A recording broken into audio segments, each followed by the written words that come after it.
lari dari awak sadualanya, Pak. Nah, ada deh. Kullu mrihim minhum yawma idzin sya'nun semuanya sibuk dengan urusan masing-masing. Matahari sejongkak Pak loh. Sejongkak Bapak dan Ibu sekalian. Keringat itu luar biasa Bapak dan Ibu sekalian. Keringat itu luar biasa. Awinya minta ampun. Makanya orang puasa patang Bapak ketika dibenarkan puasanya ini tidak akan haus-haus. Tapi kalau main-mainnya puasa itu akan haus luar biasa. Itu yang terbayang oleh kita karena ketakutan tadi Pak. Siapa yang akan menangis ketika takut seperti itu ada dalam sholatnya? Itu buah daripada ma'rifah. Ma'rifah mengenal Tuhannya, ma'rifah mengenal dirinya dengan saat ada perhatian penuh di situ. Itu kata Imam Al-Ghazali. Apalagi berikutnya? Berikutnya kata Imam Al-Ghazali itu Bapak dan Ibu sekalian ada malu Pak. Malu dia.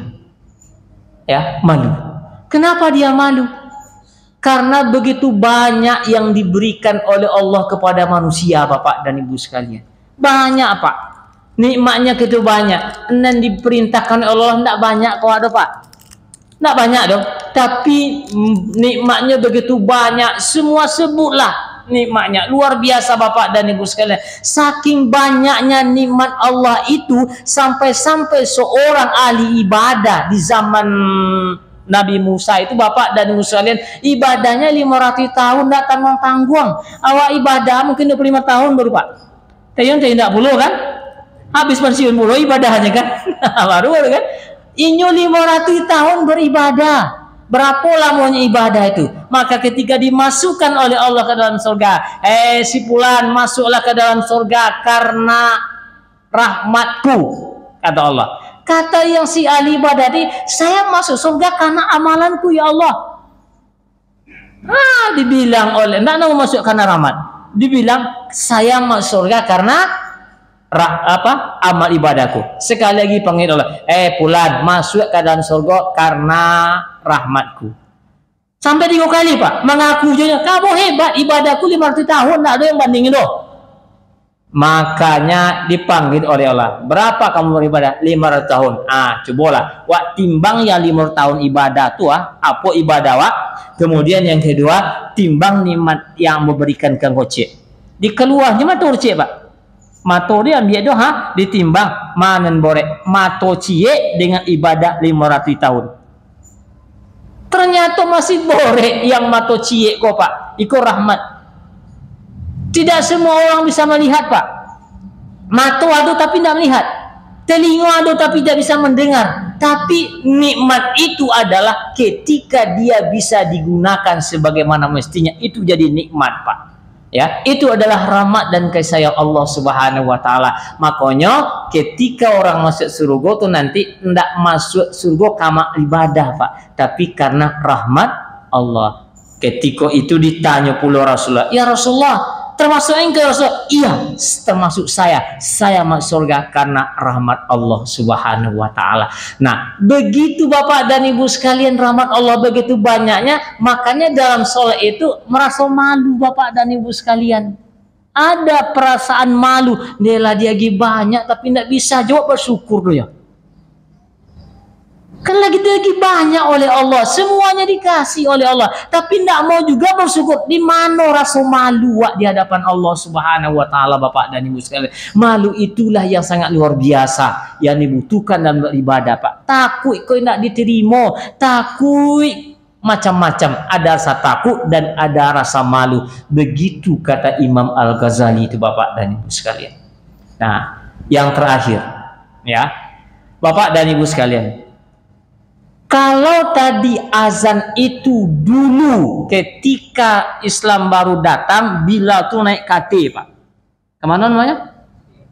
KT itu KT kan, artinya KT Ka'bah itu naiknya KT itu azannya di situ Bapak. Untuk apa tujuannya? Agar didengar oleh orang sekeliling. Waktu salatlah masuk. Nah, tujuannya itu panggilan. I'lanu lidukhuri waktu sholat, pemberitahuan waktu sholat sudah masuk. Naik kata agak kedengar. Sobat mikrofon tidak ada ketika itu. Nah, kemudian suara imam Suara muazin untuk semuanya di sekitarnya. Makanya disebutkan siapa yang mendengar azan walam yattabi'hu, dan dia tidak mengikuti panggilan azan itu, maka sesungguhnya dia sudah dikuasai oleh setan, kata Rasulullah. Atau adalah hadis lagi, siapa yang mendengar azan termasuk orang buta, kau mendengar azan tak? Ketika azan memandangkan dengar sholat, maka kamu wajib untuk datang sholat berjamaah. Begitu azan, bukan? Tapi ketika imam yang di sini Bapak dan Ibu sekalian, perlu enggak bagi orang di jalan suaranya? Perlu enggak orang di rumah? Karena imam itu adalah diangkat untuk jamaah, Pak, untuk orang sholat. Kan gitu kan? Jadi tidak perlu dia sampaikan keluar suaranya. Cukup bagi orang yang sholat, sudah selesai. Kenapa di Madinah, di Mekah sampai keluar? Karena banyak orang sholat di luar, makanya perlu keluar. Tapi kalau hanya dalam masjid Bapak dan Ibu sekalian, tidak perlu suara imam itu keluar Bapak dan Ibu sekalian. Kenapa? Karena sedikit. Saya pengalaman Pak. Di situ keluar suara imam, ya. Masjid yang kan di sini dekat-dekat masjidnya ya, Mutakin, kemudian di Al-Fitrah, Al-Khalqu Karimah, Darussalam, ambo baru rakaat pertama, Assalamualaikum warahmatullahi wabarakatuh, dikarin pula doh Pak, mengganggu bagi yang lain, ya, mengganggu bagi sholat yang di lain Bapak dan Ibu sekalian. Maka saya mengharapkan memang tak perlu dikeluarkan suara imamku Bapak dan Ibu sekalian, cukup didengar oleh orang yang ikut sholat berjamaah daripada keluar. Banyak kendala Bapak dan Ibu sekalian yang dimuliakan. Saya bukan mengikuti peraturan nanti itu, tidak, tapi ini adalah kemaslahatan semua orang.